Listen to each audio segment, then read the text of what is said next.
Nalingon ako kay Grace sa pagkakataong yon. Nasa paanan niya ako habang siya'y nakasandal sa kinihigaan nito. Kunot ang noon niya na parabang nabatid nito na hindi ako nakikinig sa kanyang sinasabi. Naiintindihan ko naman ang sinabi mo. Sundin mo lang ang payo ng OB. Bumuntong hininga siya sa sagot ko. Tumango rin to bago nag-iwas ang tingin. Uuwi na tayo sa sunod na linggo. Di ko pa alam kung paano to sasabihin kay Papa. Tipid akong ngumiti sa sinabi niyang iyon. Mabait naman ang ama ni Grace. Ang kaso lang, dahil sa nangyaring hiwalay nila ng kanyang ex noon, tila ba hindi siya pinaghintulutang makipagrelasyong muli. Dinidibdib kasi yon, masyado ni Grace, kaya yun ang pasya na magulang niya. At saka pa, si Grace lang ang breadwinner ng pamilya. Siya halos sa nagpapaaral sa dalawa niyang kapatid, kaya't hindi maiwasang alalahanin niyo ang kondisyon niya. Tutulungan kita. Akong magpapaliwanag sa papa mo. Huwag mo munang masyadong isipin yon. Bawal ma-stress sa mga buntis. Tumango siyang muli sa sinabi nito. Di na rin naman to nagbigay imek kaya't nagpa siya kung iwan na muna siya. Alas 11 na ng umaga kaya't kailangan ko na maghanda ng tanghalian. Di ko nga lang alam ang lulutuin ko kaya't lumabas muna ako upang tingnan ang lutong ulam sa tindahan ng tiyahin ni Grace. Paborito ni Grace itong ginataang gulay. Siguradong bibili siya nito pag nalaman niyang nagluto ako. Tumango lang ako sa sinabi ng tiyahin niya. Kasalukuyan na kasi akong nagtitingin ng mabibiling ulam dahil wala nga akong maisip lutuin ngayon. Habang sinasabi ang nais kong bilhin, may humindong kotse sa harapan ng pwesto namin. Agaran kong namukhaan ang driver kaya bahagya akong lumapit upang makita niya ako. Ano pong ginagawa ninyo dito? Narito ngayon ang driver ni Riz at hindi ko alam kung anong pakay niya. Nagpaalam naman ako kay Riz na hindi mo na ako papasok ngayon dahil nga tutulungan kong magpa-check up si Grace. May pinabibigay lang po si Sir Isaac. May nilahad siyang sobre sa akin na hindi ko matukoy kung ano ang laman. Kinuha ko yon pero wala akong planong buksan yon sa ngayon. Ano po ito? Yan na po ang kabuuan ng sahod ninyo, ma'am. Dinagdagan na po yun ni Sir para sa pag-uwi niya ni Ma'am Grace sa sunod na linggo. May iniwan din po siyang sulat dyan sa loob. Di ako nagbigay imik sa sinabing niyon ng driver. Ngunit alam ko malaking halaga ang nasa loob pero ang tinutukoy niyang sulat ang hindi ko makumpirma. Nauna na po ako, ma'am. Magpadala daw po kayo ng mensahe oras na mabasa ninyong liham? Di na ako nakasagot pa matapos niya akong talikuran. Nagmamadali din tong umalis kaya't naiwan akong tulala sa sobre hanggang sa tuluyan na akong tawagin ni tita. Yan ba ang driver mo sa trabaho? Tumango ako matapos yun itanong ng tita ni Grace. Madalas kasi niya nakikita yon tuwing sinusundo niya ako. Pero ngayon hindi na nito ako susunduin dahil hindi na ako papasok pa bilang sekretary ni Riz. Uuwi na po kami sa sunod na linggo. Inabot lang po niyang sahod ko. Ang bilis naman ng araw. Mamamiss ko kayong dalawa ni Grace. Sana sa sunod na bakasyon, makapasyal ulit kayo dito. Ngumiti ako bago tumango. Pag may pagkakataon ka, papasyal ulit kami dito. Salamat po sa pagpapatala ninyo sa amin ni Grace. Sus, ikaw talaga. Di naman naiiba sa akin si Grace eh. Pamangkin ko siya at alam kong masipag siyang bata. Basta mag-iingat kayo oras na makauwi kayo. Tipid nang ngumiti ako. Opo, salamat po. Nasaan na nga pala si Grace? Ilang linggo na siyang matamlay. May sakit ba siya? Parandalian akong natigilan bago makailing sa tiyahin ni Grace. Pilit din akong ngumiti upang ipahatid na wala namang problema. Gusto na po niyang umuwi. Namimiss daw po niya ang mga magulang niya. Bumuntong hininga to bago tumango. Kaya pala malungkot to. Pero ilang araw naman ay makakauwi na kayo. Oo nga po. Yun nga ang sabi ko sa kanya eh. Halata namang nakumbinsi ko ang tiyahin ni Grace na namimiss lang nito ang pamilya niya. Ayoko kasi na sa akin manggaling na buntis siya. Pero natatakot din ako dahil tiyak na magagalit ang tiyahin niya dahil di man lang nito sinabi sa kanyang totoo. Siya pa naman ang kasama namin at tiyak tatanungin siya ng mga magulang ni Grace ukol sa pagbubuntis nito. Gutom ka na ba? Yun agad ang bungad kong tanong kay Grace pagkakit ko ng apartment. Nasa lamesa na kasi ito kung saan katatapos lamang niyang magsangkap ng gatas. Medyo, bumili ka ba ng ulam? Tumango ako matapos kong mailapag ang aking dala. Ang sabi ni tita, paborito mong ginataan. Nagtungo ako sa gilid upang kumuha ng malalagyan, habang siya inusisa ang mga ulam na nabili ko hanggang sa dumistansya siyang nakangiwi. Bakit masama yata ang amoy na nabili mong gulay? Nangunot ang noo ko na makabalik ako ng mesa. Wala naman akong naamoy na mabaho sa nabili ko ah. Sa katotohanan nga nagugutom pa nga ang mga amoy na nabili kong ulam. Akala ko ba paborito mong ginataan? Tumango siya subalit hindi pa rin maipinta ang mukha nito. Oo, paborito ko. Alam kong masarap magluto ng gulay si tita pero ba't ang sama ng amoy? Dahil sa sinasabi niyang iyon. Tuluyan ko na ngang sinali ng ulam para malaman kung totoo nga ang kanyang sinabi. Pero mas lalo siyang lumayo sabay takip ng ilong. Ang mas masama pa'y tumakbo siya palabas na para bang bigla na lang naduduwal. Sa pagkakataong yon nailing na ako dahil naisip kong baka dahil yon sa paglilihi niya. Ilang minuto pang lumipas nang bumalik muli si Grace. Nilayo ko ng pagkain inaayawan niyang bigla at yung mga ibang nabili ko ang hinapag ko. Mukhang maayos naman siya at matapos itong maupo sa tabi ko. Baka dahil sa paglilihi mo kaya ka naduduwal sa ginataan. Bumuntong hininga siya bago tumango. Siguro nga. Nasa mesa lang ang tingin niya na tila ba wala pang ganang pagkain. Dahil di pa siya kumikilos sa talatang tinatamad to, ako mismo ang kumukha ng pakakain niya. Para saan tong sobrang to? Kasalukuyan akong kumukuha ng kanin nang itinanong niya iyon. Nakita ko tong nakatingin sa sobrang nasa gilid ng mesa na halos nakalimutan ko ng itabi. Wala rin akong ideya anong meron sa loob, pero hindi ko na muna ngayon bubuksan yon. Galing yan kay Riz. Nailapag ko na ang pagkain niya sa kanyang harapan, matapos sagutin ang tanong niya. Binalingan niya ako ng tingin habang kumukuha naman ako ng sariling pagkain. Pumunta ba siya dito? Nilingon ko siya sabay iling. Hindi. Nag-iwas siya ng tingin sa naging sagot ko. Pupunta ba yun dito kung panay pagtataboy ka lang sa kanya? Kumibot ang labi niya sa sinabi ko. Sa tingin ko hindi din yun pupunta pa dito dahil nga madalas lang siyang nasisigawan ni Grace. Ayoko nang makita pa ang lalaking yon. Bumuntong hininga ako. Bago tuluyang maupo sa tabi niya, siya na rin ang ama ng dinadala mo, Grace? Kung ano man ang nangyari nung magkita kayo, kalimutan mo na yon. Alam ko di naging maganda ang pagkikita niyo nung una pero willing naman siyang suportahan kayo. Natawa siya sa mahabang sinabi ko. Para bang may hindi ako alam na siya nagbibigay kainsultuhan sa kanya. Di naman dahil doon kaya nagagalit ako sa kanya.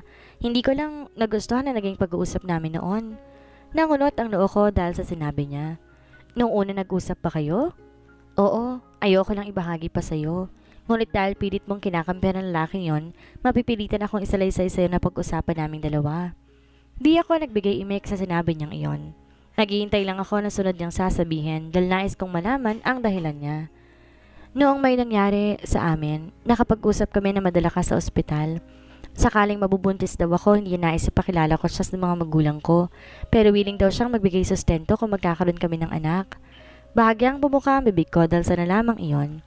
Napaisip akong bigla kung bakit hindi nais ipakilala ni Riz ang sarili niya sa mga magulang ni Grace. Oras na magbunga ang nangyari. Kung lalaki magiging anak ko, kukunin daw niya ito para gawing tagapagmana ng mga company. Nagalit ako doon. Nasigawan ko siya at nawalan ng kontrol. Doon pa lang natapos ng usapan at hanggang ngayon binabalot pa rin ako ng galit dahil sa sinabi niya. Natahimik ako lalo pat di ko alam ang napag-usapan nilang iyon. Wala din naman sinasabi si Riz sa akin, kaya't akala ko'y matutulungan ko silang pareho sa problema niya. Ngunit nagkamali nga naman si Riz sa sinabi niyang iyon. Karapatan naman niyang makilala ang mga magulang ni Grace at higit na hindi maaaring kunin niya ang bata kung sakali mang lalaki to. Masyado silang makasarili sa parting iyon.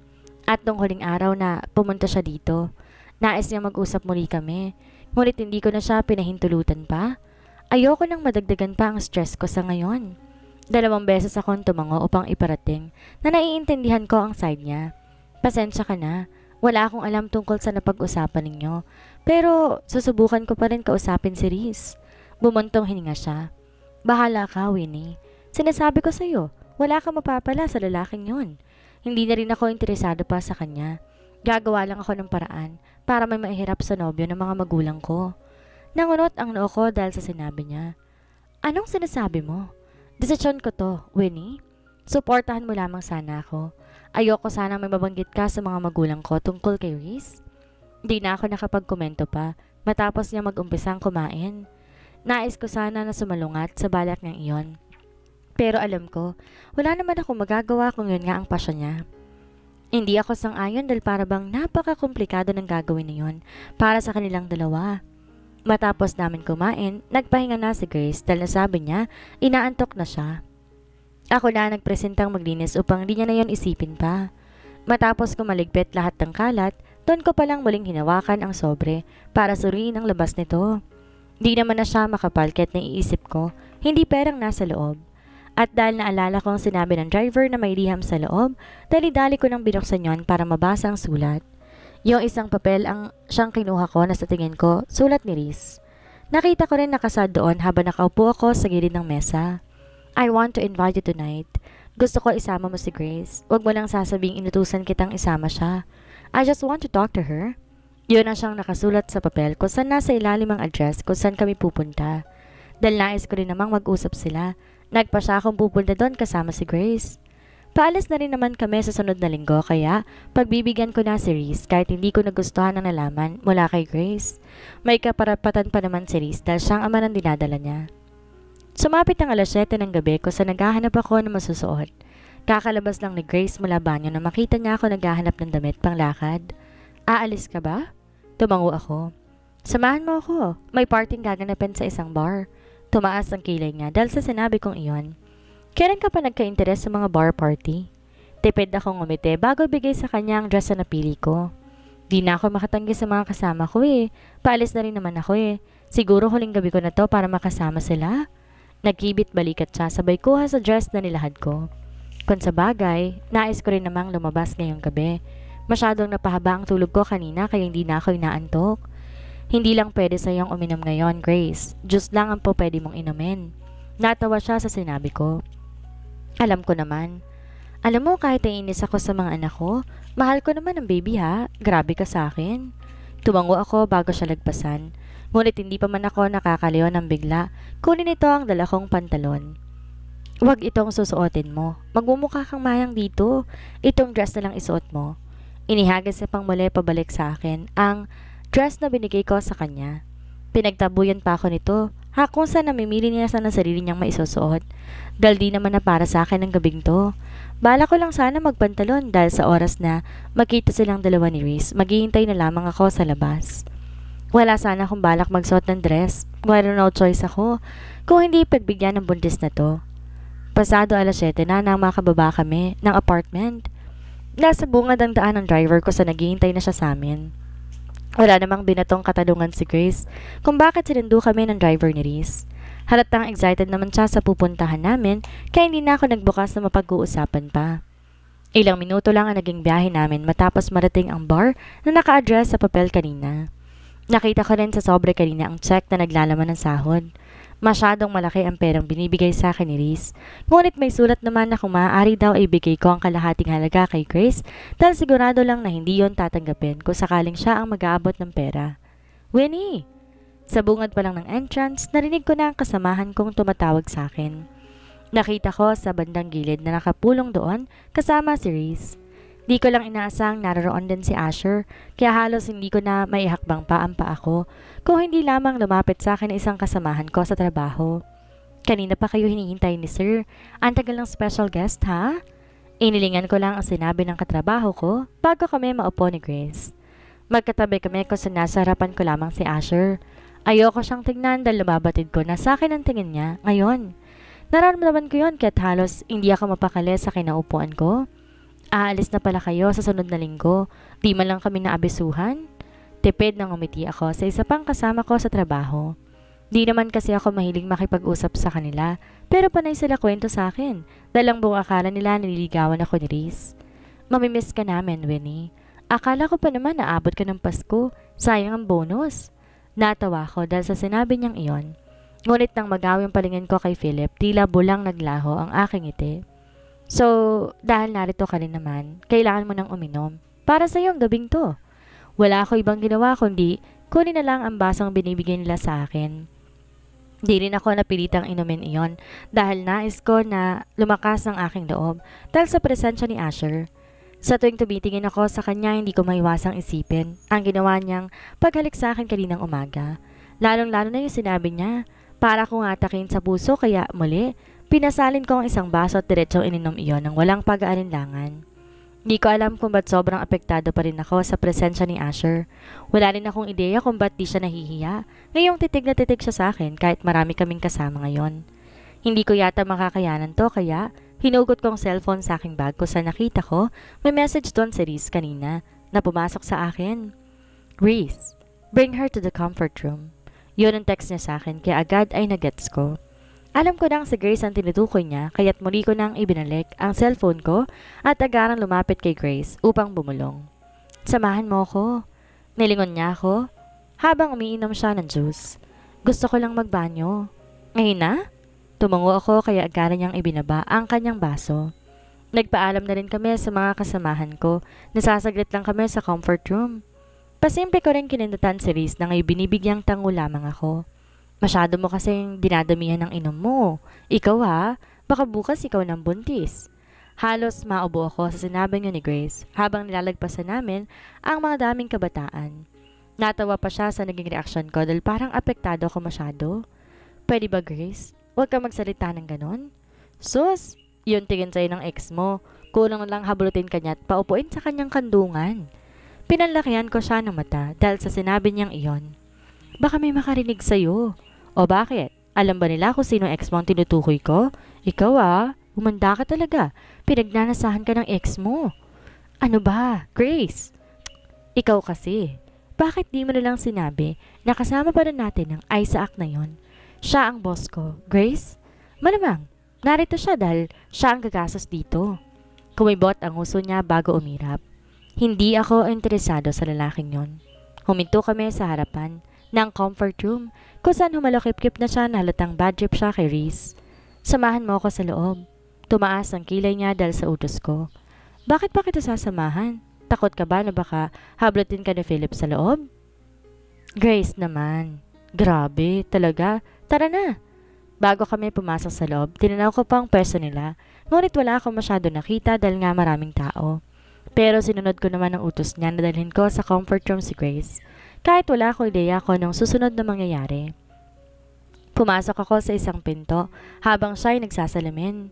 Ilang segundo lang tinagal ko doon nang bigla mamatay ang liwanag sa buong banyo.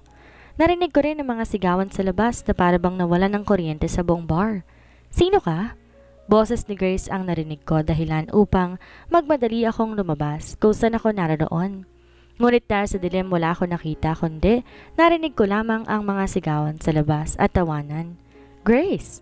Sinubukan kong maglakad para mga pa sa gilid. Ngunit hindi ko na narinig pa ito at hindi ko rin alam kung dumating na si Reese. Bigla ako tuloy naisip na baka si Reese ang may kagagawa nito kung saan napilitan siyang kinuha si Grace para magkausap sila. Wala sa sariling natawa ako hanggang bigla ako mapasigaw dahil may humawak na sa kamay ko. Bitawan mo ko. Sino ka? Yun lang ang narinig ko dahil sa nagatid ng kilabot sa buong bato ko pababa sa aking likuran. Naamoy ko rin ang mabagsik niyang pabango na hindi naman ganon kasama sa ilong. May pagkindot-kindot ka pang nalalaman. Para saan yun? Kahit di ko nakikita ang reaksyon ni Asher, nababatid kong nakasimangot to. Pero wala akong balak na magpaliwanag sa kanya dahil lagi naman niyang binibigyang katanungan ng lahat. Anong ginagawa mo dito? Yon ang tanong kong pilit binabawi sa aking kamay. I followed you. Sagot niya na may tinig sarkasmo. Para bang pinahahatid niya na dapat ay hindi ko na yon tinatanong dahil alam ko naman na ang sagot. Lumabas ka na. Banyo to ng mga kababaihan? Dinig ko ang matunog niyang pangisi kung saan di ako nakatanggap ng sagot. Bagkos mga hakbang lamang niya ang naramdaman ko na para bang palapit sa akin ng tuluyan. Anong gagawin mo? Lumapit nga siya sa akin at agaran kong binuhat sabay upo sa ibabaw ng sink. Hindi pa man ako nakakapalag dahil sa ginawa niyang iyon. Sinalubong na nito ang halik sa aking labi na bigla siyang nagpatigas sa aking buong katawan. Hindi pa nakontento sa isang halik lang, kundi kinagat niya ang pang-ibabang labi upang magbigay daan sa labi niyang sasakop sa akin. Kanina pa kita tinitiis lapitan, he whispered above his knees. Muntik ko pang makalimutang nasa banyo na kami kung hindi ko lang naramdaman ang malamig na salamin sa likuran ko. Lagi mo akong pinagsiselos, hindi magandang gawain yon. He added while his lips are moving in my jaw now. Ano bang pinagsasabi mo? Hindi kita pinagsiselos, Asher. Napamura siya matapos kong sabihin yon. I really love to hear that name. Tawagin mo lang ako dyan. Mawawala ka na sa sarili mo. Ibaba mo nga ako dito. Madalas akong nawawala sa sarili ko pagkasama kita. Di ko alam kung matatawa ba ako sa sinabi niyang ito. Ngunit di ko rin nais gumawa ng eksena dito kaya pinipilit kong itulak siya. Huwag mo na akong sasihin pa sa pagkabaliw mo, Asyong. Umalis ka dyan. Baka biglang may makakita sa atin. Bakit mo ba naiisip yon? It's too dark here. Kahit ubaran kita dito, walang makakakita. Asher, I heard him chuckle while he's standing between my legs. Kundi ko lang naisip na babaliktad siya dito pag sinipa ko siya, ginawa ko na sana kanina pa. Pinapasabik mo talaga ako, Winnie. Noon hanggang ngayon, walang kupas. Di ako nagbigay komento sa sinabi niyang iyon. Ilang segundo lang kasi nang dumating ang kuryente kung saan muling nagbigay ingay ang musika sa loob ng bar. Stop drinking there, understand? Pinagtaasan ko siya ng kilay dahil sa pagdidikta nito. Sino ka ba para pagbawalan ako? I am your soon-to-be husband. Oras malasing ka. Hindi na kita tutulungan. Nagisi ako sabay iwas ang tingin. Sino ba kasi nagsabi sa'yo na tulungan mo ko? Ngumisi din to na tila ba hinahamon ako. Huhubaran na kita oras na malasing ka. I warned you. Matapos niyang sabihin yon, tinilikuran niya na ako at iniwang tulala sa aking pwesto. Para bang dinala ng lahat niya ang aking katinoan, kaya halos ilang segundo bago ka nakabawi sa sinabi niya. Walang hiya. I murmured those words before I finally reached the door. Paano niya nagagawa sa akin yun ng swabe lang? Samantalang ako ay para nangang maiihi dahil sa kaba. Pero siya ibang klase. Para bang masasabi ko ngayon na mas lalo pa siyang naging agresibo. Mas dumala pa kesa noon. Napapikit ako sabay hilamos sa aking mukha. Nahawakan ko pa ang aking labi kaya muli ko na lang naisip ang eksenang paghalik niya sa akin. Ako yata ang biglang nawala sa sarili, kaya halos magtagal pa ako sa loob ng banyo. Kung hindi ko lang naalala, si Grace na biglang nawala sa akin, di na ako lalabas pa doon eh. Bakit ba ang tagal mo? Nagpaalam na si Sir Reese sa may aasikasuhin lang. Babalik daw siya dito mamaya. Wala sa sariling tumango ako matapos sabihin yon ng kasama ko. Naupo ako sa tabi niya habang iniisip ngayon kung kasama na ba niya si Grace dahil sa kaisipang yon. Kinuha ko ang cellphone sa aking bag upang tingnan kung nag-iiwan siya na mensahe doon. At nang makitang may message nga siya, daglian kong binuksan iyon nang mabasa. Reese, I am with her. Thank you. Yan lang maikli niyang mensahe na sa akin na siyang nakapagpahinga sa akin ng maluwag. Ang kaso nga lang iniisip ko kung mananatili ba ako dito o uuwi na dahil meron naman si Grace kasama niya. Maghihintay pa ba ako dito? Message sent. Yon ang reply ko kay Reese na mabilis naman niyang tinanguan. Reese, yes, we're going to talk about her pregnancy. Babalik ko rin siya dyan.